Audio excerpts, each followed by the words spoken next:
할렐루야, 반갑습니다. 5월은 무슨 달입니까? 가정의 달이죠. 오늘 그래서 가정의 달에 말씀에 맞게 믿음의 가정이라는 제목으로 주의 말씀을 증거하겠습니다. 여러분, 우리가 이 땅에 태어났다라는 것은 가정이 있다라는 뜻이죠. 가정 없이 어떻게 우리가 이 땅에 태어날 수가 있겠습니까? 우리의 삶에 가장 가깝고도 가장 친밀한데 가장 또 상처를 주는 곳이 또 가정이기도 해요. 친하니까. 그리고 또 반대로 이 가정에서 가장 큰 위로와 또 행복을 느끼는 것도 가정이에요. 가정은 참 신기하게도 우리의 슬픔과 눈물이 함께 공존하는 보금자리입니다. 보금자리가 뭡니까? 가장 안전한 자리예요. 둥지예요. 그것이 하나님께서 우리에게 주신 바로 가정이란 말이죠. 근데 복음에 보게 되면 오늘 본문이 골로새서의 이야기인데요. 이 골로새서의 이야기는 사도 바울이 골로새 교인들에게 쓴 복음의 편지예요. 이 복음의 편지 안에 가정의 이야기가 담겨 있어요. 이 말은 무슨 뜻이냐 하면 가정도요, 복음 안에서 역사되어야 한다라는 거죠. 가정은요, 복음 안에서 회복되고 복음 안에서 열매를 맺는다라는 게 성경의 이야기입니다. 그래서 오늘은 믿음의 가정이란 뭐냐? 사도 바울이 우리에게 던져주는 그 메시지가 무엇인지를 살펴보려고 하는데, 오늘 본문 10절인데요. 우리가 18절부터 읽었지만 10절 말씀을 보시게 되면 사도 바울이 이런 이야기를 해요. 우리가 예수를 믿으면 새 사람이 된대요. 이 새 사람으로 살아가는 삶의 행동이 어떤 삶을 살아야 되는지가 3장에 기록하면서 18절부터 가정에 대한 이야기를 설명하고 있어요. 그래서 오늘은요, 복음 안에서 사도 바울이 믿음의 가정, 복음으로 살아가는 이 믿음의 가정이 무엇인지를 살펴보려고 합니다. 그래서 오늘은 세 가지의 이야기가 담겨 있는데, 첫 번째 이야기는 자녀들을 위한 메시지, 두 번째는 부모들을 위한 메시지, 세 번째는 부부, 가정을 위한 메시지가 무엇인지를 우리가 한번 살펴보려고 합니다. 먼저 자녀들에 대한 메시지를 보시겠습니다. 20절 말씀인데요. 우리 같이 한번 읽어볼까요? 20절 시작. 자녀들아, 모든 일에 부모에게 순종하라. 이는 주 안에서 기쁘게 하는 것이라. 오늘 본문에서 자녀들에게 주시는 메시지가 뭐냐? 자녀들아, 모든 일에 부모에게 순종하라. 어떤 일에? 모든 일에. 자녀들이여, 모든 일에 부모님에게 순종하기를 축복합니다. 이게 왜 그러냐? 주님이 기뻐하신대요. 이렇게 할 때에 우리 주님이 기뻐하신다라는 것이죠. 여러분, 자녀들이 참 부담될 수 있죠. 모든 일에 부모에게 순종하는 주의 은혜가 있기를 축복합니다. 여기에는요, 몇 가지 이유가 있어요. 첫 번째 이유는요, 부모가 자녀에게 악한 것을 요구하지 않기 때문이죠. 모든 부모님들은요, 자녀가 다 잘 되기를 원해요. 정상적인 부모라면 자녀에게 도둑질해라, 사기쳐라 이렇게 가르쳐 주지 않는단 말이죠. 자기는 비록 그렇게 하진 못해도 자녀들에게는 바른 길을 가르치는 게 부모님의 마음이란 말이죠. 뿐만 아니라 부모님이 아무리 악해도요, 자녀에게는 선한 것을 가르치려고 하는 게 부모의 마음이에요. 그래서 성경은요, 자녀에게 딱 한 가지를 요구합니다. 그게 뭐냐 하면 부모에 대하여 모든 일에 순종할 것을 요구하고 있어요. 이게 부담되죠? 자녀의 입장을 한번 봅시다. 자녀의 입장은 좀 달라요.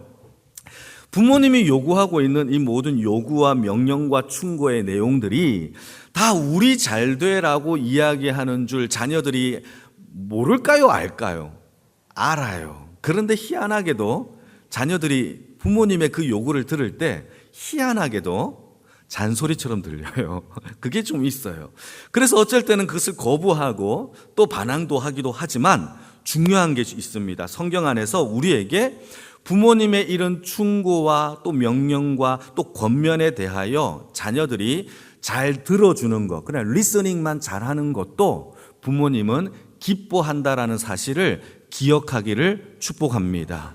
그래서 자녀들이 부모님이 하는 이 요구에 대하여 잘 들어주는 것도 성경 안에서 하나님의 복음 안에서 살아가는 자녀의 모습이란 말이죠. 그래서 여러분, 하나님은 우리에게 딱 한 가지를 요구합니다. 자녀들아, 모든 일에 부모님의 그 말씀을 잘 순종하기를 하나님이 기뻐하신다라고 요구하는 겁니다. 두 번째는요, 또 이유가 있어요. 부모의 말씀에 모든 일에 순종해야 될 이유가 뭐냐? 부모와 자식 간의 관계가 하나님이 맺어주신 섭리예요. 인간이 스스로 내 부모를 내가 선택해서 부모를 선택하는 자녀는 없어요. 반대로 부모도 내가 자녀를, 이런 자녀를 내가 만들어내겠다 해서 만들어내는 그런 부모도 없어요. 부모와 자식 간의 이 관계는 하나님이 창조하신 하나님의 섭리임을 믿으시기를 축복합니다. 그러니까 이 부모와 자식 간의 관계는요, 창조자가 누구냐? 하나님이 만들어주시고 맺어주신 주체자가 하나님이세요. 그래서요, 자녀는 부모에게 순종해야 한다라는 거죠. 순종에 대한 이야기를 잠시 묵상을 해보게 되면 순종이 말이 쉽지 순종은 조금 어려워요. 행동으로, 삶으로 나타내는 것이 어렵습니다. 왜냐하면 내 고집과 내 생각과 내 판단이 부서지지 않으면, 이게 무너지지 않으면 어떤 순종도 이루어질 수가 없어요. 부모님이, 자녀가 집에 왔어요. 학교를 마치고 집에 왔는데 좀 쉬려고 하는데 부모님이 아이에게 얘야, 콩나물 좀 사갖고 오너라 라고 하면, 자녀의 입장에서는요, 두 가지 갈등이 일어나요. 쉬어야 되는데, 피곤한데 부모님에게 순종도 해야 돼요. 콩나물을 사와야 되는 거. 이때 콩나물을 사오기 위해서는 자녀들은 어떤 일을 해야 되느냐? 쉬고 싶은 자기의 마음과 욕심을요, 부러뜨려야 돼요. 없애야 돼요. 자기를 부인해야지만 순종할 수 있어요. 이게 원리예요. 여러분, 우리가 내 자아가 가득 차 있으면 어떤 순종도, 어떠한 복종도 일어날 수가 없다라는 거예요. 그래서 순종 앞에는요, 반드시 조건이 달렸어요. 내가 죽어야 해요. 내가 박살나야 돼요. 그래야 그 순종의 요구가 충족되어진다라는 사실을 우리가 기억해야 합니다. 여러분, 그리고 부모님에게 순종하는 이 요구는요, 잘 들으셔야 돼요. 부모님의 요구가 아니에요. 사실 부모님에게 순종해야 되는 이 요구는 부모님의 요구가 아니라 부모님의 요구 이전에 하나님의 요구예요. 성경에서 이렇게 명령을 내리신 분이 하나님이세요. 그러니까 우리가 부모님에게 순종하는 그 순종은 1차적으로는요, 부모님에게 하는 것이겠지만 이 명령을 요구하신 성경의 하나님의 말씀에 순종하는 것임을 우리가 두 번째로 기억해야 하는 겁니다.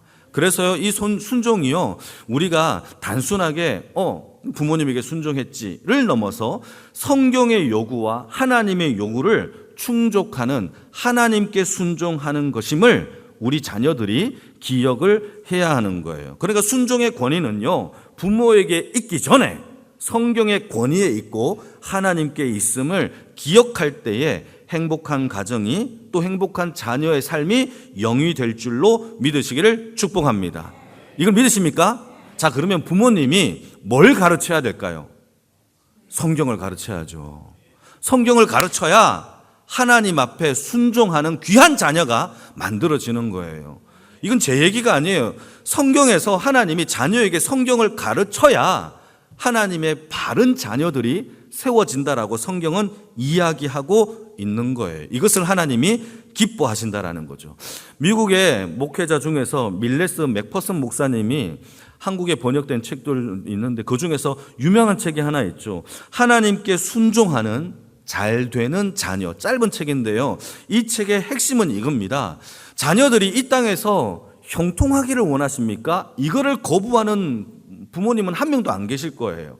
다 형통하기를 원하죠. 그런데요, 이 이야기에서 하나님 앞에서 형통한 삶을 사는 자녀들이 그 복을 받는 방법은 하나님께 순종하는 것이래요. 그런데요, 이 땅에서 하나님께 순종하는 법을 가르치는 것에 대한 결과물이 뭐냐? 부모님에게 순종하는 그 요구가 성취될 때에 하나님의 순종과 부모의 순종이 역사된다라고 그 책에서 이야기하고 있는 겁니다. 사랑하는 성도 여러분, 우리가 자녀들에게 하나님의 말씀을 잘 가르침으로 이 자녀들이 부모님의 말씀에 순종하는 주의 은혜가 있기를 축복합니다. 자녀들의 이야기죠. 자, 두 번째는요, 부모에 대한 이야기를 또 성경에서 얘기합니다. 21절도 우리 한번 읽어봅시다. 21절 시작. 아비들아 너희 자녀를 노엽게 하지 말지니 낙심할까 함이라. 이 말씀은요, 이제 부모님들이 잘 들으셔야 돼요. 자녀들로부터 부모님들 존경과 순종과 복종을 받으십니까? 그걸 받아야 되는 게 정상이에요. 그렇게 받기 위하여 주시는 메시지에 부모님의 자녀를 위한 태도가 뭐냐? 자녀들을 노엽게 하지 말아야 한다라는 거예요. 노엽게. 부모님은요, 자녀들에게 순종과 존경을 받아야 되는 게 마땅해요, 성경 안에서. 그런데 이게 만약에 없다면 우리가 자녀들을 어떻게 대하고 있는지를 부모들이 봐야 해요. 성경은 뭐라고 얘기하느냐? 자녀를 노엽게 하지 말지니라. 이때 사용하고 있는 노엽다라는 단어가 무슨 뜻이냐? 단순하게 화나게 하다, 이게 아니에요. 이 노엽다라는 단어의 원어를 찾아보게 되면 마음에 골이 깊은 상처를 주는 행위들이에요. 그러니까 부모님이 말로 자녀에게 상처를 주는 말이나 하기 싫은데 억지로 행위를 강조하거나 물리적인 폭력으로, 감정의 폭력으로 자녀를 때린다거나 하는 골 깊은 마음의 상처가 노엽다라는 단어의 뜻이라는 거예요. 여러분, 자녀들은요, 어쩔 수 없어요. 함께 사는 부모님 밑에 있는 자녀들은 부모님이 좋은 말이든 나쁜 말이든 다 들어줘야 돼요. 자녀의 입장에서는요, 오갈 데가 없잖아요. 다 들어줘야 돼요. 그때에 이 자녀들에게 감정이 있어요. 자녀들도 어쩔 때는 감정이 상할 수 있을까요? 없을까요? 있단 말이에요. 성경에서는요, 우리에게 뭐라고 얘기하느냐? 자녀들의 그 마음에 골 깊은 노엽게 하는 말들을 부모님이 조심해야 한다라는 거죠. 자녀들이 다른 사람에게, 옆집 아저씨한테 받는 상처와 똑같이 부모님에게 받은 상처 중에서 어떤 상처가 오래 갈까요? 당연하죠. 부모님에게 받은 상처가 더 깊고 오래 가요. 그래서 우리 부모님들이 자녀들을 대할 때 중요해요. 노엽게 하지 말아야 할지니 낙심한대요. 이게 부모님에게 주신 복음 안에서 유일한 요구의 사항입니다. 그렇다면 왜 부모가 자녀를 왜 이렇게 노엽게 하느냐? 그 이유가 있어요. 첫 번째, 부모가 자녀를 자신의 소유물로 생각하면 이런 일이 벌어져요. 내 거야. 여러분, 중요합니다. 결론부터 얘기합니다. 저와 여러분들의 생명이 누구 겁니까? 하나님 거죠. 그거는 인정하면서 내 자녀는 내 거래요. 그럴 수 없다라는 거예요. 내 생명도 복음 안에서 하나님의 것으로 인정되어진다면 내 자녀도 내 게 아니라 누구 겁니까? 하나님의 것으로 인정하시라는 거죠. 여러분, 중요한 얘기예요. 그래서 자기의 소유물로 생각하는 부모님은 내가 이루지 못한 꿈을요, 내 자녀에게 강요해요. 그리고 내가 하지도 않는 일들에 대하여 내 자녀에게는 그 행위를 강조할 때가 있어요. 이렇게 해라 라고 밀어붙일 때에 이 자녀의 마음에는요, 골 깊은 상처가 남을 수밖에 없다라는 거죠. 갓난아기 때는요, 부모님이 행위도 어떤 것도 먹는 것도 좌지우지할 수 있는 주권자가 부모에게 있어요. 이것을 먹일까 저것을 먹일까, 이렇게 덮을까 저렇게 덮을까, 이렇게 눕힐까 저렇게 부모님이 다 결정해요, 갓난아기 때는. 근데 이 아이가 인격이 자라나면서 스스로 판단할 수 있고 감정이 성장하면서 따라 부모의 역할은 또 달라져야 돼요. 어떻게 달라져야 되느냐? 자녀가 스스로 생각하여 올바른 길을 갈 수 있도록 옆에서 가르치고 훈육하는 돕는 부모가 되어야 되는데, 문제는요, 갓난아기 때처럼 통제하는 부모가 되어질 때에 자녀의 마음속에는요, 노여움이 자꾸 쌓일 수밖에 없어요. 여러분, 우리 부모님들 자녀들을 옆에서 잘 도울 수 있는, 하나님의 말씀의 길로 잘 인도할 수 있는 그런 조력자의 부모가 되어지기를 축복합니다. 통제하면요, 자녀들이 자꾸 뻗나가요. 그래서요, 부모의 소유가 아니라 자녀는 누구의 소유다? 하나님의 소유임을 기억하기를 축복합니다. 그래서 자녀는 하나님이 잠시 우리에게 맡긴 보물과 같아요. 보물. 여러분, 이 보물을 맡은 우리 부모님들이 이 보물을 잘 관리해야 되겠죠. 그래서요, 성경적인 부모는요, 청지기예요. 청지기의 사명은 무엇이냐? 주인의 것을 잘 보관하고 또 이 재산을요 잘 불려서 주인에게 돌려드리는 것이 청지기의 사명이에요. 그러니까 하나님이 우리에게 자녀를 주셨다라는 것은 내가 마음대로 소유물로 쥐락펴락하는 것이 아니라 주인의 것으로 하나님의 때에 하나님이 귀하게 쓰실 수 있도록 부모가 청지기의 사명대로 하나님의 말씀을 잘 가르치고 그 뜻대로 잘 행동할 수 있도록 옆에서 훈육하는 귀한 부모님의 삶이 되어지기를 축복합니다. 재산이 불어나도록 하는 것이 청지기의 사명이라면 우리의 자녀가 하나님에게 복을 더 많이 받을 수 있도록 부모님이 옆에서 지혜로 키워야 한다라는 것이죠. 여러분, 우리 쌍둥이 자매들도요, 쌍둥이가 있는데, 저도 조카가 있는데 쌍둥이가 있어요. 성격과 행동과 말투와 모든 게 달라요. 어떻게 이게 똑같이 생겼는데 다 달라요. 여러분, 같은 핏줄이라도요, 형제 자매가 성격과 말투와 이런 모든 것들이 제각각인 거 여러분 다 아시잖아요. 그러니까 우리 사람들은요 다 같을 수가 없어요. 자, 여러분 혹시 집에 화초를 키우시는 분 계십니까? 저도 화초를 키웁니다.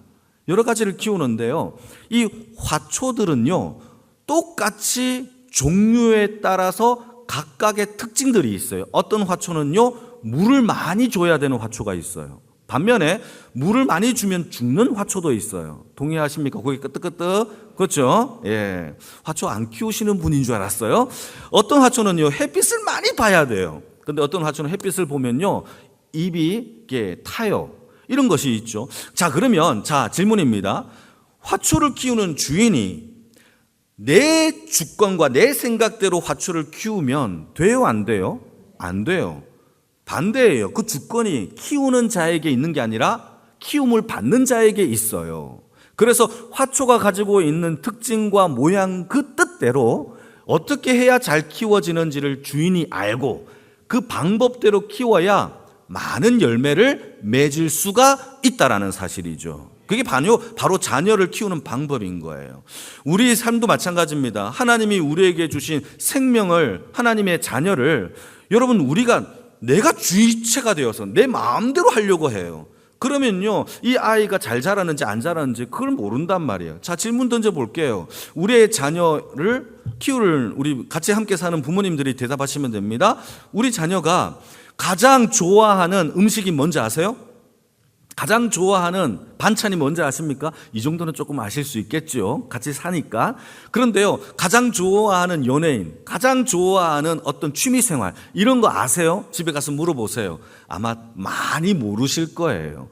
어쩌면 우리는요 자녀를 사랑하지만 자녀가 가지고 있는 특성에는 별로 관심이 없다라는 사실을 여러분 우리가 발견할 수 있어요. 그래서 우리가 자녀를 키울 때에 어떻게 해야 되느냐? 자녀가 싫어하는 말이 무엇인지, 행동 가운데서 어떤 표현을 또 거부하는지 이런 것들을 우리 부모님이 잘 아셔야 돼요.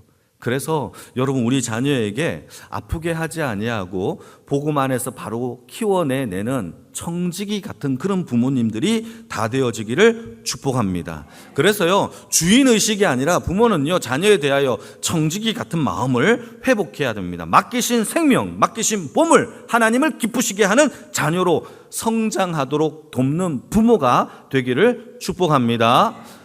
자녀들이 부모에게 순종하면 주님이 기뻐하시듯 부모가 하나님 앞에 자녀를 잘 성장시키면 하나님이 기뻐하신다라는 사실을 여러분 믿으시기를 축복합니다. 찰스 스펄전 목사님이 많은 설교 가운데 부모에 대한 교육에 대한 설교도 참 많이 하셨어요. 그 설교문 가운데서 이런 이야기를 많이 하셨는데요. 제가 한번 읽어볼게요. 자녀의 훈육이 어렵고 힘들지만 자녀의 미래를 위하여 부모는 사랑의 수고를 아끼지 말아야 합니다. 사랑의 수고를 아끼지 말아야 합니다. 여러분, 부모님들이 자녀를 키우는 게 이 훈육이 어려워요, 쉬워요? 물어보는 거. 우리 부모님들만 얘기해 봅시다. 쉬워요, 어려워요? 훈육은요, 어려워요. 설교 시간에 제가 여러분들에게 말씀을 제대로 전달하기 위하여 여러분 애써요. 진을 빼는 설교를 해요. 여러분 그렇게 안 보이시게 쉽게 하는 것처럼 보인다면 참 저는 잘하고 있는 거지만, 근데 저는 애를 씁니다. 진을 뺍니다. 여러분 제자 훈련도 마찬가지겠고 여러분 학교 선생님들도 마찬가지겠죠. 진을 빼요. 그런데요, 부모님은요 더 진을 빼겠죠. 그걸 얘기하는 겁니다. 여러분, 부모님이 자녀와 훈육을 하는데 자녀와 마음의 갈등들이 있고 이 싸움들이 있을 때에 대부분의 부모님들이 사랑의 수고를 포기합니다. 자녀들과 마음 상할 일이 뭐가 있겠나. 그러고 난 다음에 그런 마음에 훈육하는 게 아니라 방치하거나 방임할 때가 많아요. 그러면서 하는 말이 합당하게 자기의 합리화를 시켜요. 다 하나님이 하시겠지. 그런단 말이에요. 여러분, 스폴전 목사님은 사랑의 수고를 아끼지 말래요.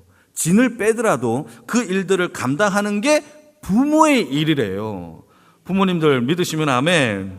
진정한 부모는요, 눈앞에 보이는 평안함을 찾는 것이 아니라 보고만 해서 하나님의 말씀하면서 아프고 힘들어도 마땅히 자녀가 가야 할 길을 가르쳐야 하는 것이 부모예요. 이 일은요, 특권인데요, 학교 선생님에게 주신 특권이 아니에요. 담임 목사에게 주신 특권이 아니에요. 자녀를 위한 훈육은요, 오직 부모에게만 주신 훈육이라는 특권이라는 사실을 기억하기를 축복합니다. 그래서 잠언서 22장 말씀을 같이 한번 읽어볼까요? 6절입니다. 같이 읽겠습니다. 시작. 마땅히 행할 길을 아이에게 가르치라. 그리하면 늙어도 그것을 떠나지 아니하리라. 여러분, 오직 하나님의 말씀과 사랑으로 잘 훈육하는 그런 청지기 같은 부모님들이 다 되어지기를 축복합니다. 자, 이제 마지막이에요. 부부, 가정에 대한 메시지가요 18절에서 19절 말씀에 나옵니다. 같이 한번 읽어볼까요? 18절 19절 시작. 아내들아 남편에게 복종하라. 이는 주 안에서 마땅하니라. 남편들아 아내를 사랑하며 괴롭게 하지 말라. 여러분, 가정의 시작이요, 하나님이 아담을 창조하시고 또 아담이 혼자 독처하는 것이 보기 좋지 않아 하나님이 아담이 잠을 잘 때에 갈빗대를 하나 빼어서 살로 채워 하와를 만드셨어요. 여자를 만드셨죠. 그리고 이 하와를요, 아담이 잠자고 있는 곳으로 데리고 갑니다. 그러자 아담이 잠에서 깨어 하와를 보자마자 했던 말이 기뻐하면서 이는 내 뼈 중에 뼈요, 내 살 중에 살이라 라고 하면서 아내로 맞이하였고 최초의 부부, 가정이 되었어요. 자, 질문입니다. 그러면 우리의 가정의 오리진, 기원은 누가 하신 거예요? 하나님이 만드신 거예요. 가정의 시작은요, 사람이 감정에 폭발하여서 너 나랑 살래? 해서 만든 게 아니에요. 하나님이 하와를 만드셨고 그를 아담에게 데리고 갔고 그 가정을 하나님이 만드신 그 기원이요, 하나님께 있어요. 그러니까요, 행복한 가정을 만드는 것은 우연히 되어질 일이 아니에요. 두 개의 독립적인 인격체, 남자와 여자가 아내의 역할과 남편의 역할을 충실히 할 때에 아름다운 가정, 행복한 가정이 이루어진다라는 사실을 기억해야 합니다. 감정에 폭발해서 결혼했어요. 그냥 행복합니까? 아니에요. 그 일들의 두 리스트가 있어요. 남편이 해야 할 일이 있고 아내가 해야 할 일들이 있어요. 충실히 하게 될 때에 성경적인 아름다운 가정이 되어집니다. 그 내용이 뭐냐? 성경에서 먼저 아내들에게 하는 메시지입니다. 뭐라고 얘기합니까? 아내들아 남편에게 뭘 하라고요? 복종하라. 할렐루야. 남편들이 기뻐하십시오. 아내들에게 주시는 메시지예요. 남편들에게 뭘 하라? 복종하라. 이렇게 우울하십니까, 우리 아내분들? 이거는요, 여자가 남자보다 열등하기 때문에, 계급적으로 낮기 때문에 주신 메시지가 아니에요. 여기에서 복종하라라는 메시지는요, 성경은요, 그리스도 안에서 남자와 여자가 다 동등하대요. 그럼에도 불구하고 복종하라고 주시는 이 메시지는요, 가정의 질서를 위하여 주신 메시지예요. 가정의 질서예요. 모든 공동체마다 리더가 없는 공동체는 없어요. 하나님은요, 이 가정에 리더로 누구를 세웠느냐? 남편으로 세운 거예요. 그래서 남편의 말씀에 복종할 것을 가정에게 요구하고 있는 겁니다. 아름다운 가정을 되기 위해서는요, 아내가 남편의 말에 존중해주고 따라갈 때에 이 복종이라는 질서를 통하여서 행복한 가정을 만들어 간다라는 거죠.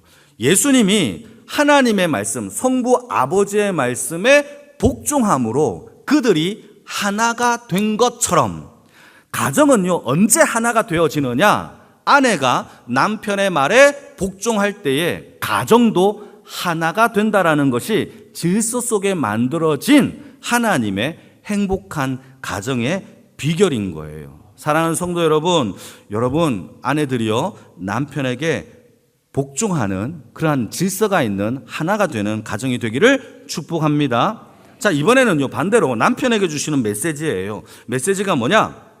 남편들아, 아내를 어떻게 하라? 사랑하고 괴롭히지 말래요.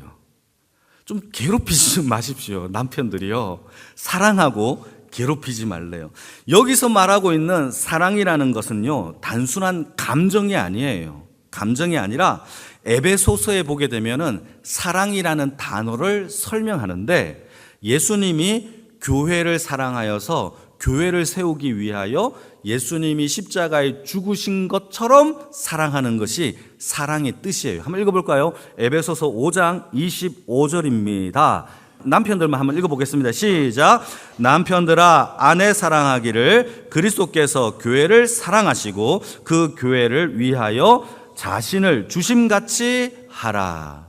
그래서 어떤 신학자들은요, 이 메시지를 보고요, 하나님이 아내에게 요구하였던 복종보다 하나님이 남편에게 요구하고 있는 사랑의 요구가 더 힘들다라고 주석을 달아놓았어요. 여러분, 저도 동의합니다. 여러분, 이게 참 중요해요. 남편들은요, 아내를요, 무조건적, 다시 말해서 예수님이 우리를 사랑하는 것처럼, 교회를 사랑하여서 자신이 죽으심을 마다하지 않은 것처럼 남편이 아내를 사랑해야 되는 것이 복음적 사랑의 설명이에요. 우리 남편들이요, 그런 사랑이 있기를 축복합니다. 아멘입니까? 그래서 모든 연약함을 감싸 안으셔야 돼요. 부족해도요, 화내면 안 돼요. 아멘입니까? 아멘이 너무 현격이 떨어졌어요. 이거 이러면 안 되는데. 우리 가정의 달, 5월달 동안에 우리 성전을 죽여야 됩니다.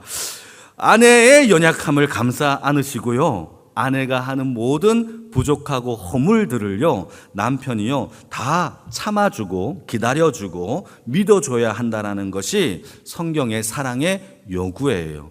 예수님이 제자들의 발을 어떻게 했습니까? 씻겨준 것처럼, 할렐루야, 남편들은 아내의 발을 오늘 밤에 씻겨주십시오. 그 사랑이 넘쳐나야 하는 것이죠. 이렇게 섬겨야 돼요. 이것이 바로 하나님이 남편들에게 요구하는 사랑의 모습이에요. 그냥 감정이 아니에요.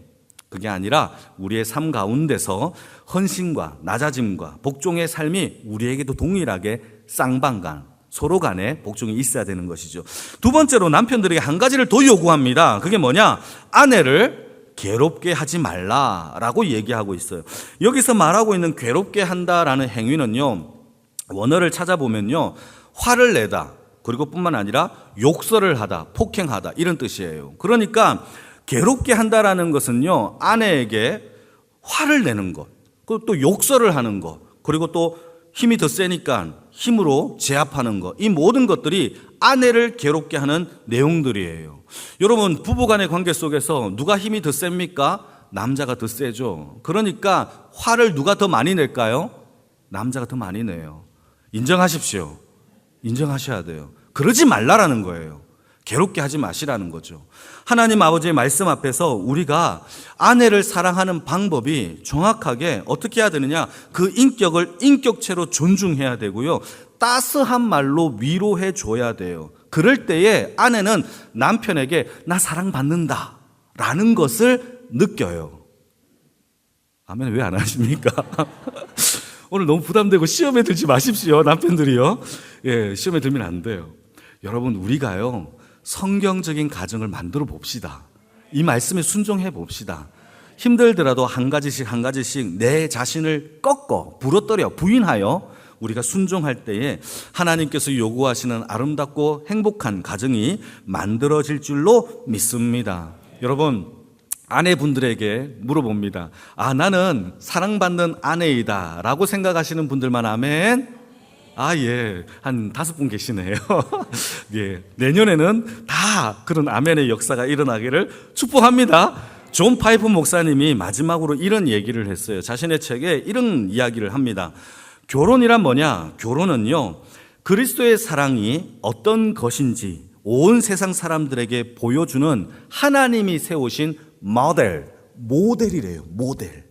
그러니까 가정, 부부를 통하여서 온 세상 사람들이 크리스찬의 부부를 보면서 와, 하나님의 사랑이 저런 거구나를 볼 수 있도록 내놓은 모델의 역할을 하는 게 가정이다라고 이야기하는 것이죠. 그러니까 부부는요, 단순히 결혼하여 아이 낳고 집 사고 차 사고 밭 사고 이렇게 하는 게 아니라 세상 사람들을 향한 하나님이 사랑의 증거물로 세우신 가장 작은 단위의 모델이라는 사실을 여러분 기억하기를 축복합니다.